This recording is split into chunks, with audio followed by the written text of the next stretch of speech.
Friends, today we study restricted permutation and some practical problem related to permutation. सबसे पहले what is the meaning of restricted permutation? इसका meaning क्या है और किस तरह के क्वेश्चन में हम इसको यूज करेंगे। मान लीजिए we have n different things.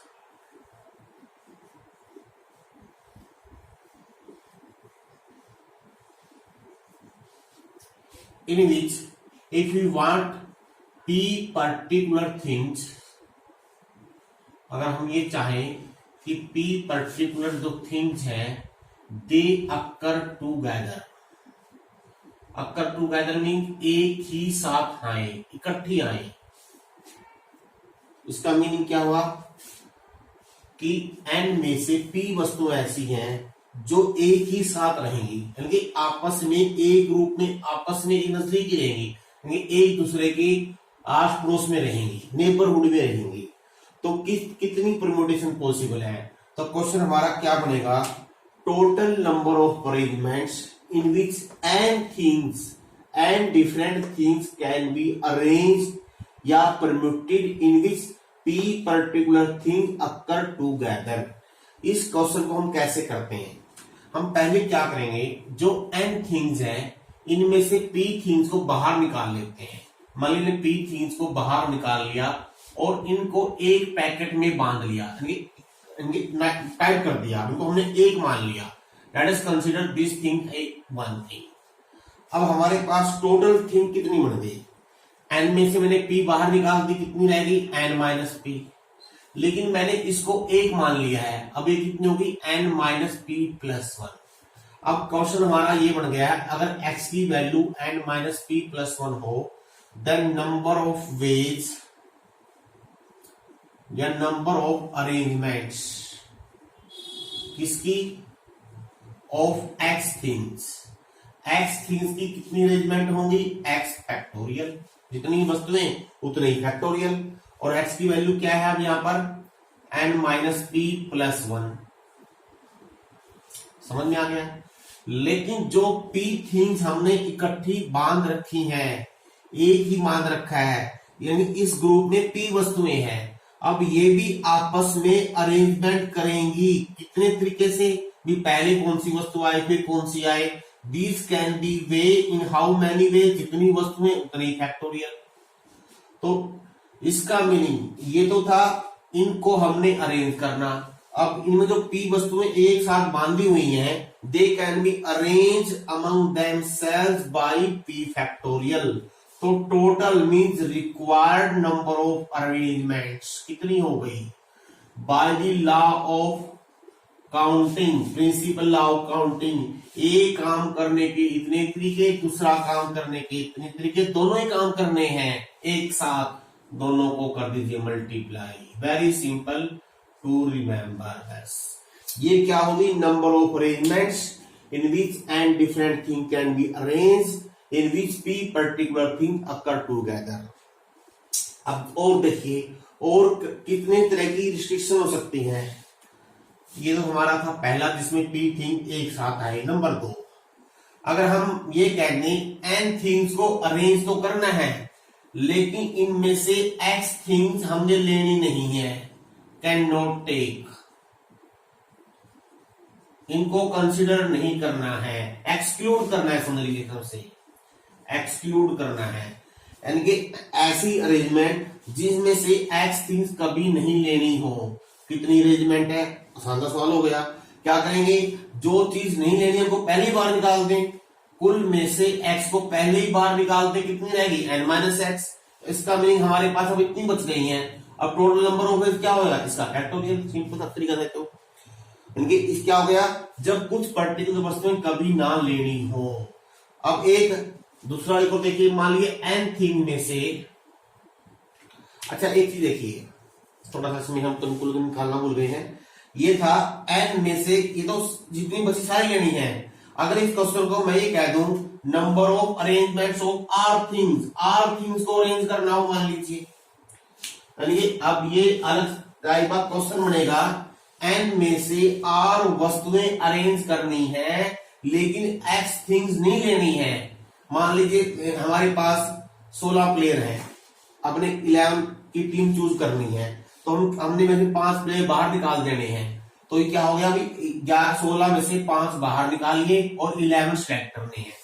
ये क्वेश्चन ऐसे बन गया मान लीजिए। अब हमारे पास क्वेश्चन क्या है, इसको जनरलाइज कर रहे हैं हम। एन में से जो वस्तुएं नहीं लेनी है उनको पहले ही बाहर निकाल दें, कितनी रहेगी n माइनस एक्स। लेकिन अब इनमें से लेनी कितनी है, सारी नहीं लेनी है, x लेनी है। तो number of permutation of r things out of n minus x क्या बनेगा, n minus x P r, सीधा बनेगा। यानी जितनी बच गई है उनमें से आर लेनी है, जो नहीं लेने उनको पहले ही बाहर निकाल दीजिए।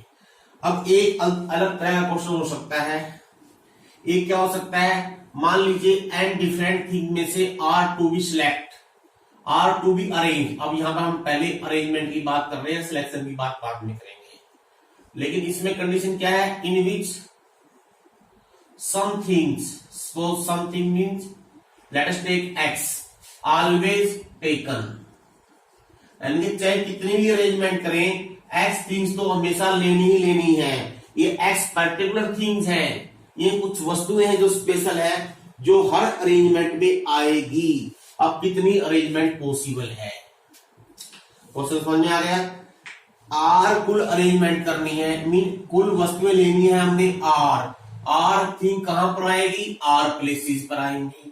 लेकिन कंडीशन ये है, क्या कंडीशन है, कोई भी आर नहीं लेनी है, हमने एक्स तो पक्का लेनी है और बाकी जो बचेंगी बाकी बची हुई में से ले लेंगे। तो कितने तरीके से अरेंजमेंट पॉसिबल है, बिल्कुल सिंपल तरीका है। क्या करेंगे, जो चीज हमेशा लेनी है पहले हम उनको ही अरेंजमेंट कर लेते हैं। हमने एक्स हमेशा लेनी है, हम क्या करेंगे, इन आर प्लेसेस में से एक्स प्लेस इनके द्वारा फिलअप कर देंगे। क्वेश्चन क्या बनेगा, number of arrangement of x things at x places out of r places, कितनी बन गई, आर प्लेस में से एक्स प्लेस फिलअप कर दिए, हो गई अरेंजमेंट। अब कितने प्लेस रह गए यहां पर, आर माइनस एक्स, और चीजें कितनी बच गई हमारे पास, एन तो पहले थे कुल, लेकिन एक्स हमने पहले ही ले ली है, कुल बच गई एन माइनस एक्स।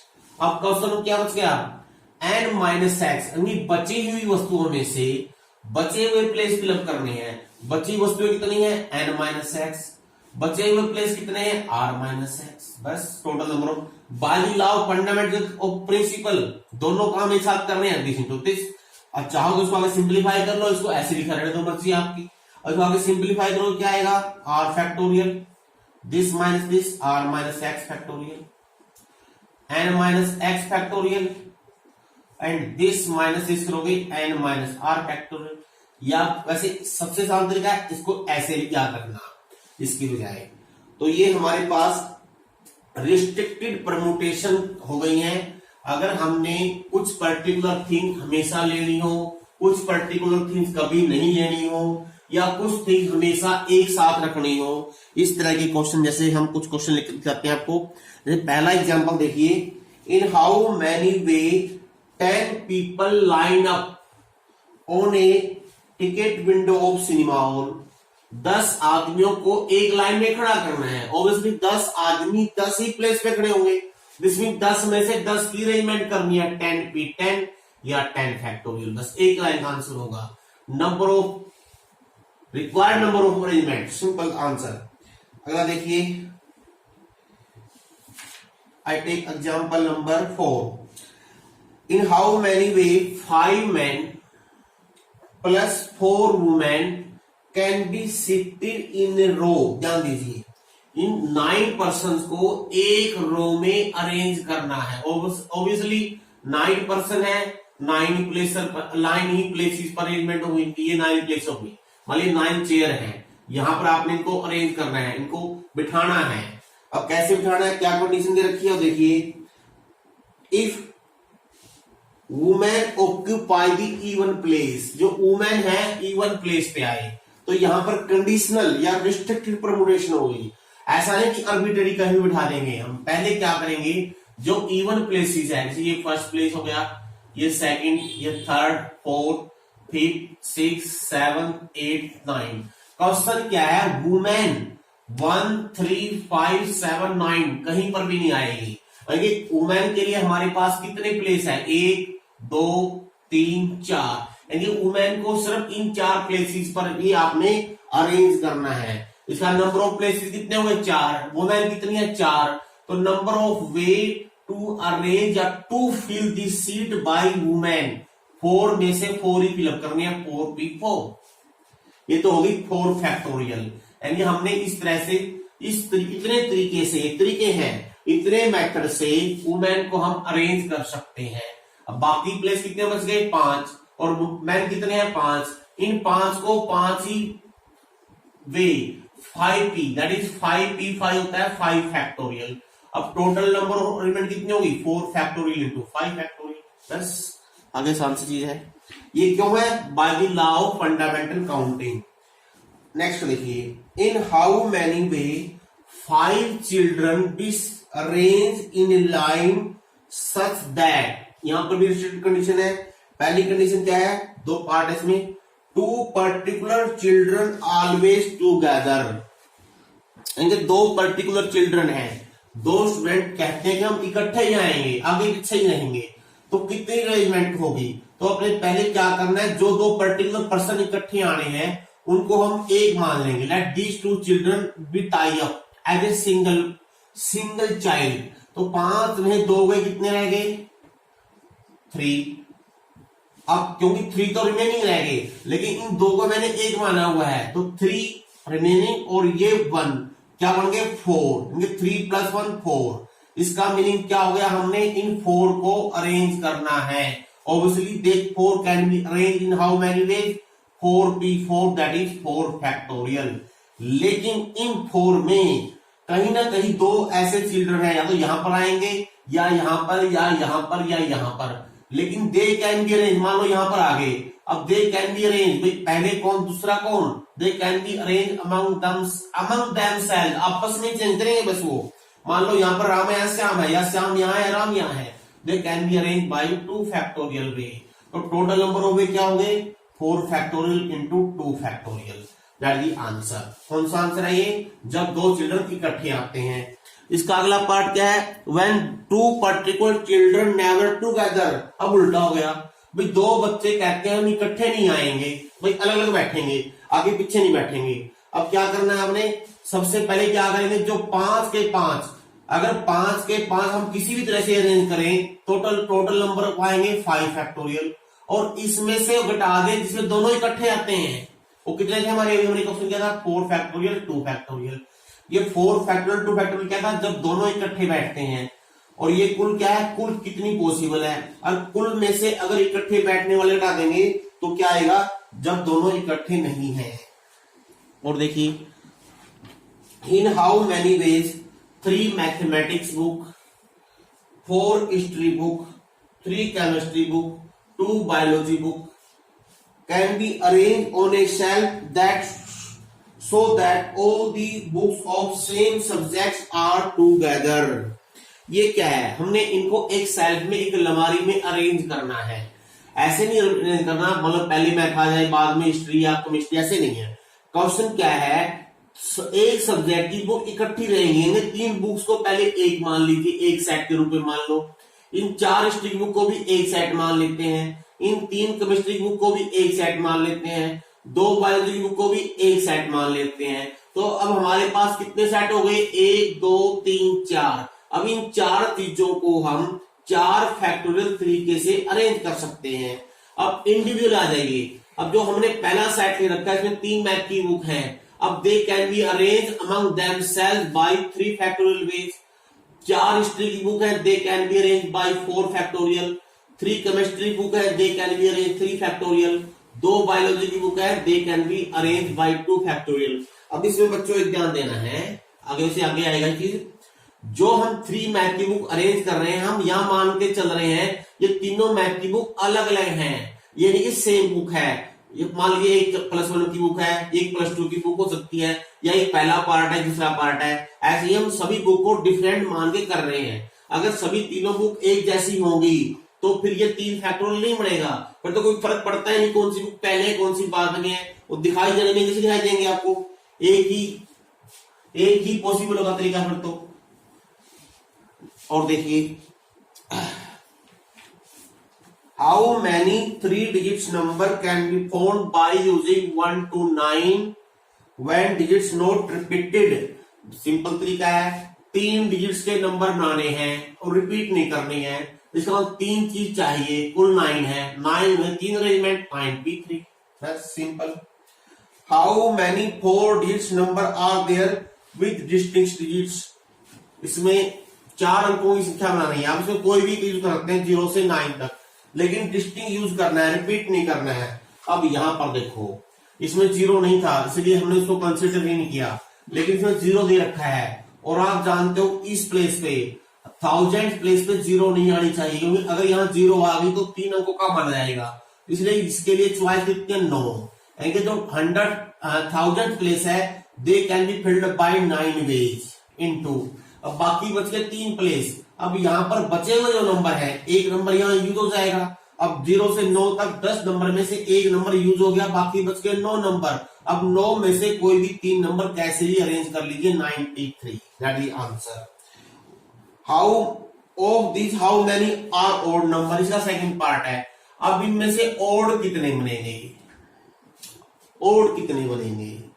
अब देखिए ओड कैसे बनाने हैं। अब क्या करना है, कंडीशन आ गई है ओड, तो पहले आपने ये स्थान फिलअप करना है, न कि ये।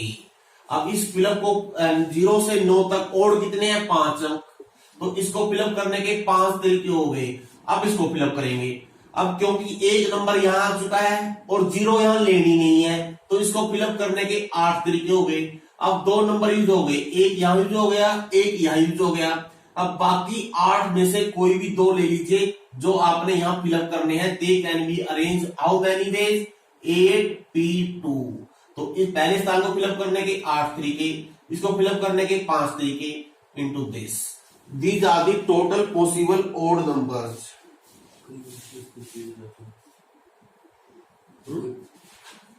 ठीक है, नेक्स्ट देखिए, how many different number of 6 distinct digits by using this. Distinct digits 6 दे रखे हैं, क्योंकि इन्हीं को यूज करना है। और आपने नंबर क्या बनाना है, बाय यूजिंग ऑल, यानी इन सबको यूज करते हुए 6 अंकों की, 6 अंकों की कितनी संख्याएं बन सकती हैं। अब इस क्वेश्चन को करने के 2 तरीके हैं। एक तरीका तो ये है कि पहले हम ये स्थान फिलअप कर लें। अब देखिए 6 अंकों की संख्याएं 6 अंकों पे ही आएगी, 6 प्लेस पे ही आएगी। अब इस स्थान को फिलअप करने के कितने तरीके, क्योंकि यहाँ 0 नहीं आ सकती, तो इसको फिलअप करने के तरीके हो गए 5। अब बाकी 5 प्लेस बच गए और 5 ही अंक बच जाएंगे, इनटू 5 फैक्टोरियल। तो टोटल नंबर ऑफ में क्या गया, 5 इंटू 5 फैक्टोरियल। इसका एक तरीका और करने का देखिए, दूसरा मेथड क्या है। हम क्या करें, पहले इन 6 को यूज कर लें, कैसे भी यूज कर लें। तो total number of arrangement by using all the digits, they are 6 factorial. अब इसमें से वो माइनस कर दें जिसमें यहां पर पहले 0 आए, मीन्स अगर इस प्लेस पे 0 है तो कितने बनेंगे। अब क्योंकि ये 0 फिक्स हो गई है, तो बाकी बच के 5 place, they can be filled bye 5 factorial. इसका मीनिंग अगर 6 फैक्टोरियल में से 5 फैक्टोरियल घटा देंगे तो क्या बचेगा, हमारे पास आंसर क्या आएगा, ऐसे नंबर जिनका पहला स्थान 0 नहीं है, इसमें 6 अंकों की संख्याएं आ जाएगी। दोनों ही तरीके सही है, आप किसी मेथड से कर सकते हो। नाउ क्वेश्चन नेक्स्ट ले रहे हैं हम, सभी नहीं ले पाएंगे, टाइम ज्यादा लग जाएगा इससे। तो हम एग्जांपल नंबर 13 ले रहे हैं। इसमें देखिए एक वर्ड में रखा है डॉटर, DAUGHTER।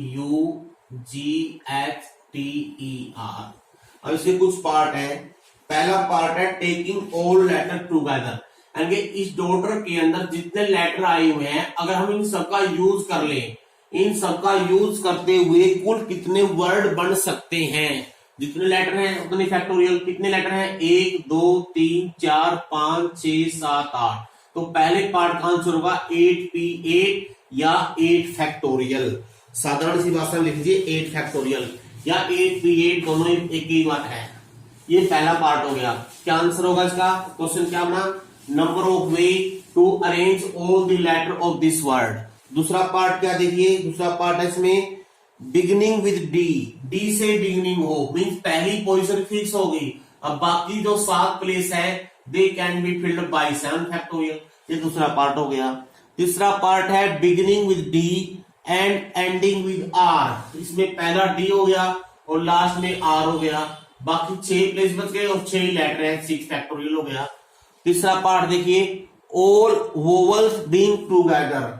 ये देखिए सारे वोवल इकट्ठे ही आए। अब इस वर्ड के अनुसार है, आपने एक्स्ट्रा कुछ नहीं सोचना है। अब इस वर्ड में वोवल कितने हैं, एक ए है, एक यू है और एक ई है।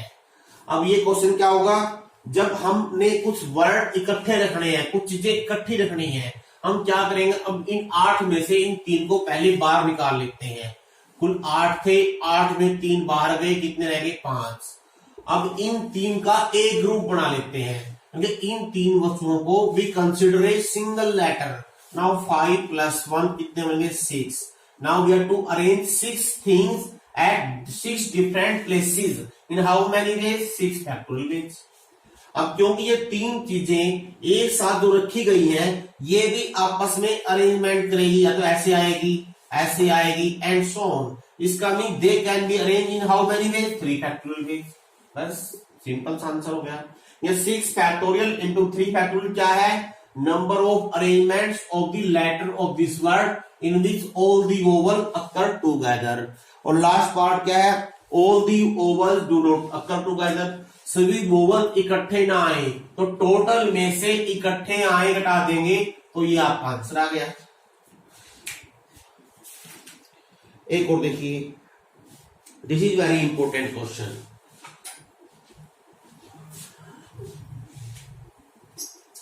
ये क्वेश्चन क्या है, रैंडम। एक वर्ड है रैंडम।